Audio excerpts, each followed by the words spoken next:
Good day, good day. Happy Monday, day of the moon.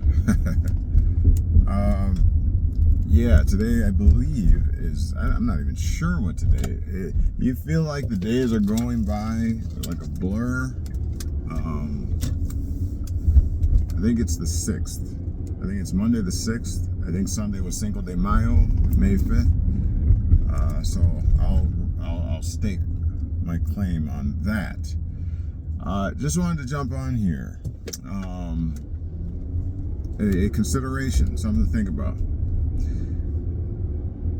When it comes to what the scriptures refers to as unequally yoked, being unequally yoked, what comes to mind for you? What does it mean to be unequally yoked? I believe the verbiage in the scriptures goes something to the effect of, and do not be unequally yoked with unbelievers. Correct me if I'm wrong, but I feel fairly certain about that. So a yoke is the way that oxen are fastened together so that they pull equally when it comes to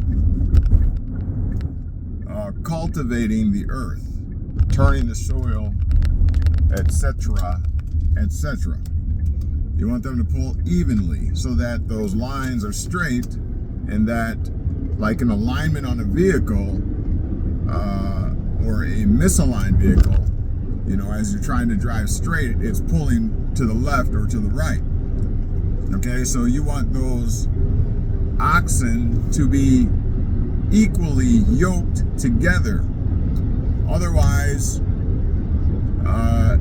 your lines, your pathways will not be straight. I believe that is the proper connotation to the phrase. So when it comes to relationships,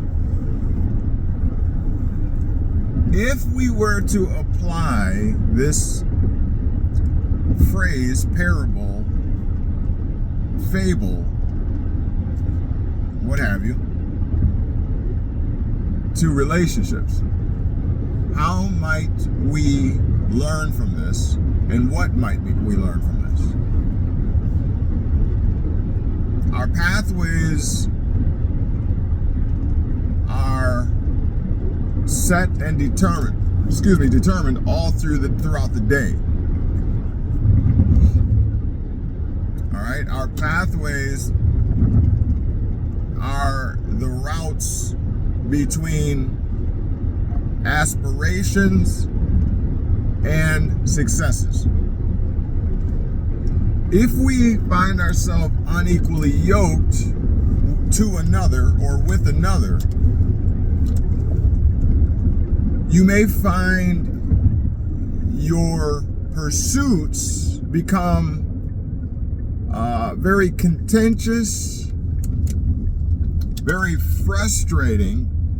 You may find yourself focusing more on the labor and laborious partner that's supposed to be working with you, but you keep finding that they have their own mind, their own ideas, their own goals, their own aspirations.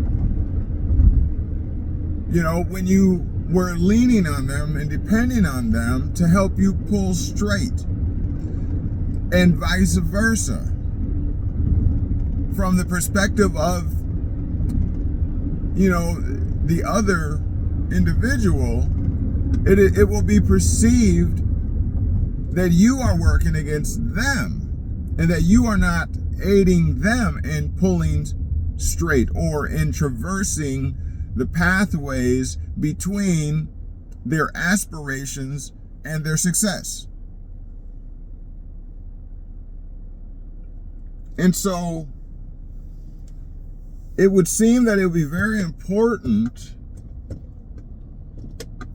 for us to know the goals, aspirations, and pursuits of the would-be partner before we align ourselves or yoke ourselves to them. Marriage is yoking.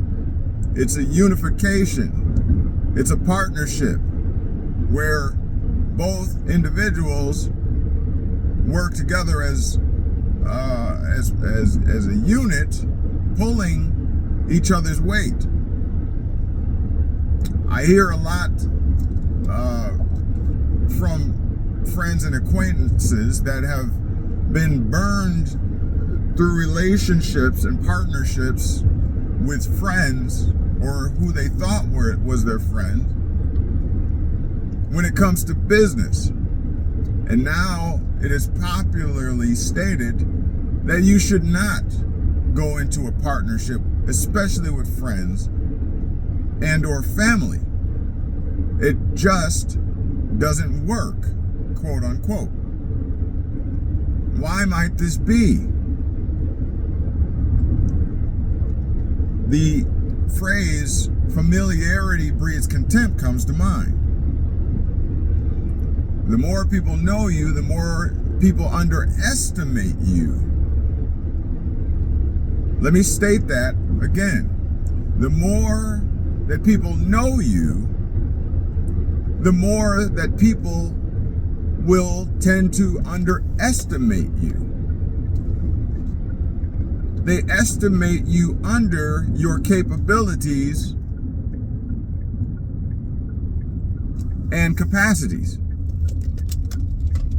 They define you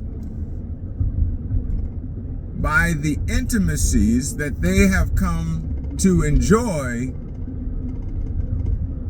for years. And those intimacies are private. Things you would not share with the public. Things that you would not disclose with a stranger. And see, they have the inside take. So familiarity breeds contempt. It is the breeding ground. It is where contempt is given birth. So it is perceived to be very difficult to put on a legal capacity or an official title, acting in a role when it involves people who know who you always were or are. Because how are you going to fool somebody who knows what you look like underneath the mask? How are you going to fool them? It's going to be very hard and difficult to do. And so in closing, consider this in contemplation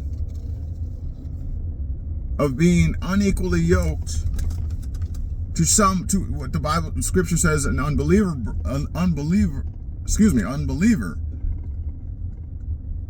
Now, in a relationship, that unbeliever would look something like the one that thinks that they know you, that judges you and holds you to who they've always known you as.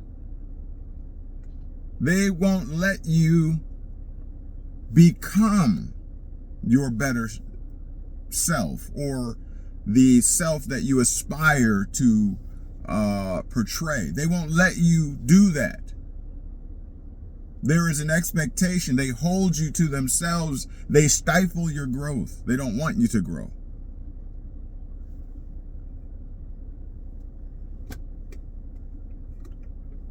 So consider these things.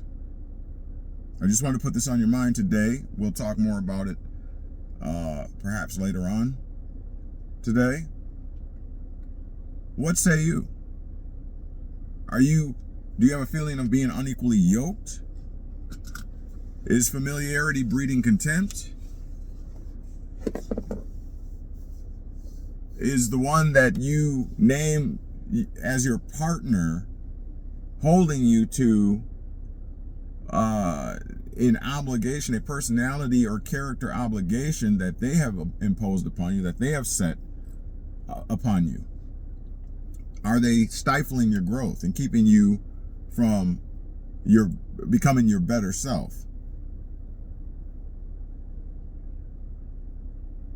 All right, contemplate those things. We will catch up later. Thanks for tuning in. Thanks for checking in. Don't forget to like, subscribe, and share. We'll see you soon. Peace.